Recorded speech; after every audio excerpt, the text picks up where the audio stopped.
Welcome students.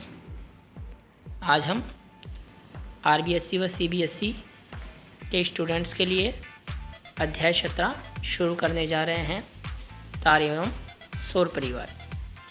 ये video Hindi medium के students के लिए है। अगर आप इंग्लिश मीडियम के स्टूडेंट हो तो इसी के पास एक और वीडियो है, आप उसे देख सकते हैं। चलिए शुरू करते हैं। चंद्रमा पृथ्वी का एकमात्र प्राकृतिक उपग्रह है। उपग्रह क्या होता है? जो पृथ्वी के चारों ओर चक्कर लगाता है। तो चंद्रमा पृथ्वी के चारों ओर चक्कर लगाता है, तो इसीलिए उसे उपग्रह कहा गया है। और प्राकृतिक का मतलब है कि यह प्रकृति ने बनाया है। तो चंद्रमा पृथ्वी का एकमात्र मतलब केवल ये एक ही है, पृथ्वी का और दूसरा चंद्रमा नहीं है। तो चंद्रमा पृथ्वी का एकमात्र प्राकृतिक उपग्रह है। पृथ्वी से रात्रि के समय देखने पर चंद्रमा सबसे चमकीला दिखाई देता है। कि अगर हम पृथ्वी से देखेंगे तो तारे भी चमकते हैं, ग्रह भी चमकते हैं और चंद्रमा भी चमकता है, परंतु सबसे ज़्यादा कौन चमकता है? चंद्रमा।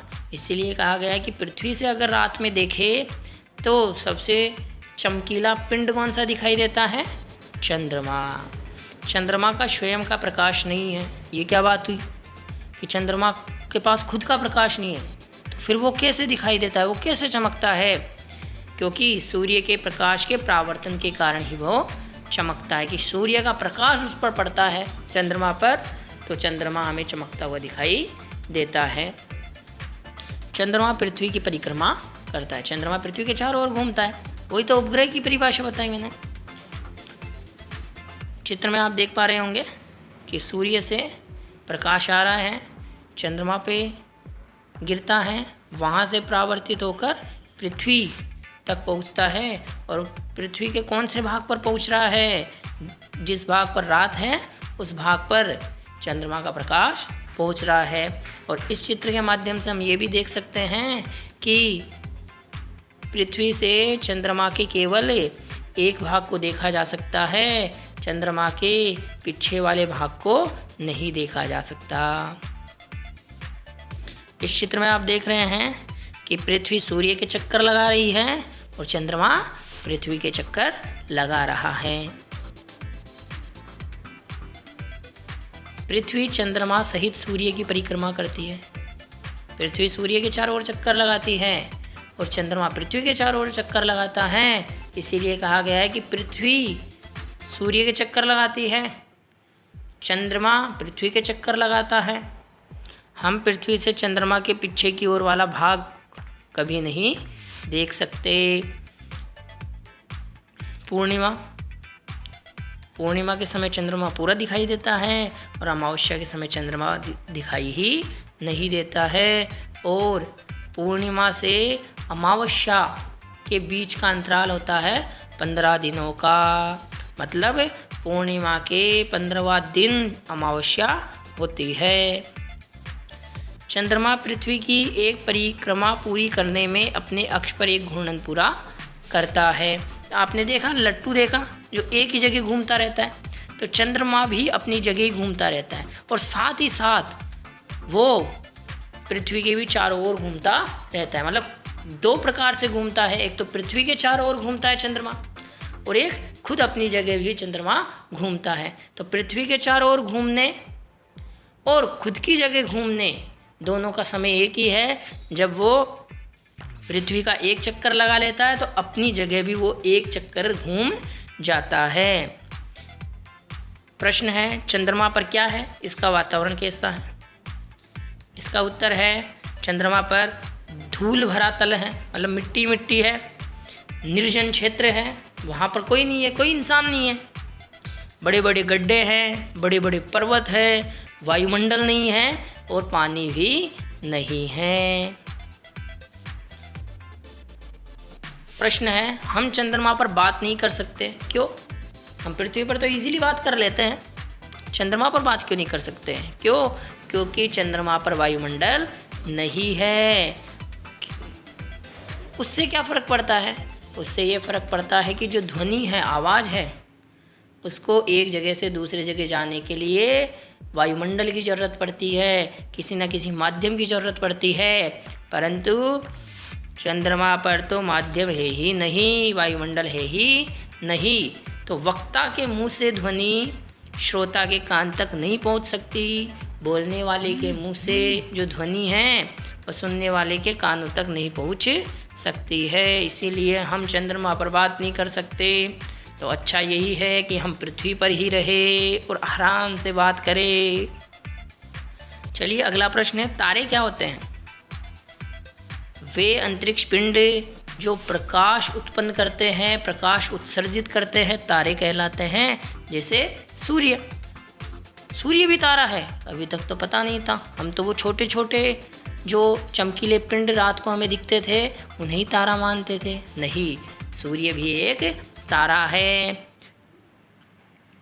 सूर्य पृथ्वी के सबसे निकटतम तारा है और सूर्य पृथ्वी के सबसे पास वाला तारा है।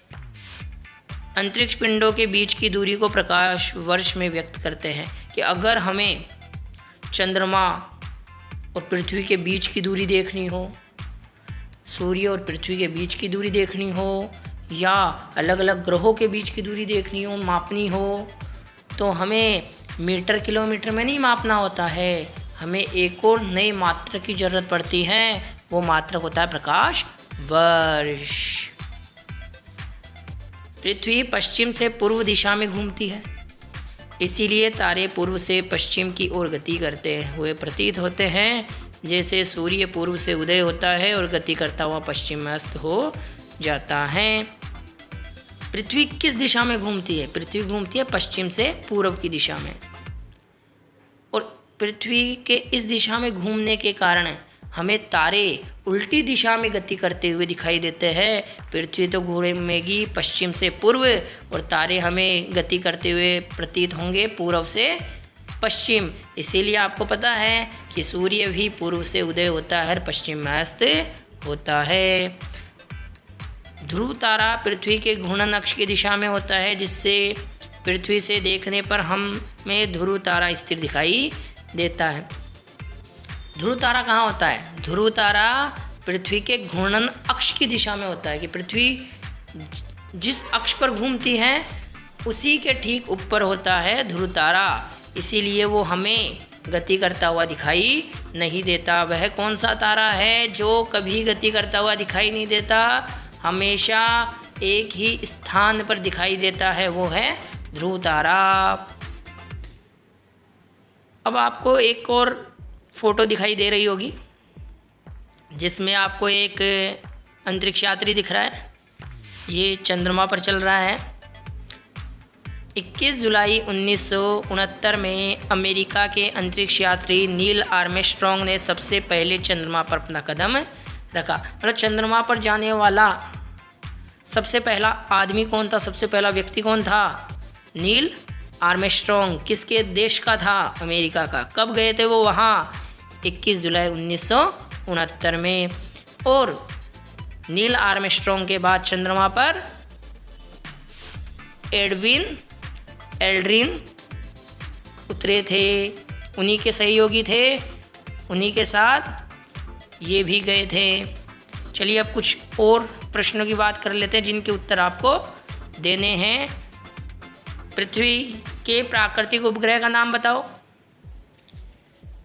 चंद्रमा कैसे चमकता है? जिस दिन चंद्रमा दिखाई नहीं देता उस दिन क्या कहते हैं? क्या चंद्रमा पर वायुमंडल व जल नहीं है या नहीं? हम चंद्रमा पर बात क्यों नहीं कर सकते? तारे किसे कहते हैं? एक उदाहरण दीजिए। पृथ्वी के सबसे निकट स्थित तारे का नाम बताओ। पृथ्वी से देखने पर सूर्य पूर्व से पश्चिम दिशा में ही गति करता हुआ दिखाई देता है। पता है क्यों? वह कौन सा तारा है जो पृथ्वी से देखने पर स्थिर दिखाई देता है?